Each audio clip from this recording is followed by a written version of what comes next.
rear delt firing patterns. So I really like using this to turn on the muscles that aren't often working on time. Not that they're not working, just the sequencing can be off. So we're lost in this position most of the day. At some point when we work out, we remember to come here, but the body really pulls back to where the muscles know best. So retraining that firing line and getting the patterning before I go into a lift is really important.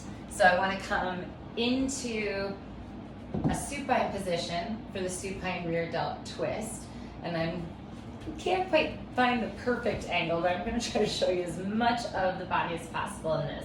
So you're coming up with 90-degree angles everywhere, in the elbow, right at the hips, right at the knees, right at the ankles. Keeping active feet is going to help you turn on the abdomen. So the obliques are going to work quite hard in this along with the rear delts.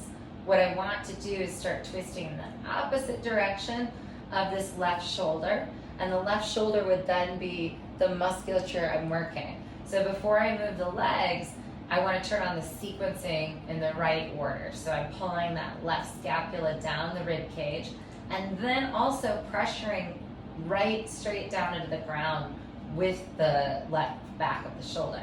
As the legs start to go right, I want to notice if I lose pressure and slow down enough that I can work to maintain the pressure. At the point that I feel I might be peeling off the ground or I don't have the same pressure I started with, that's really where I want to change directions. You should be working quite hard in the abdomen and the oblique in line with this diagonal. So at that point, I'm going to come back to center, pause here. Your entire mind has been focused on left shoulder, so I want to take that moment to reaffix onto the right shoulder. So right scapula pulls down the back, pressing rear delt or shoulder into the ground, slowly twisting through the obliques, letting the legs move only so far as I can keep the same pressure I started with. At that point, back to center, switch my mind back onto left scap, and go to the other side. So you're going to work that side to side.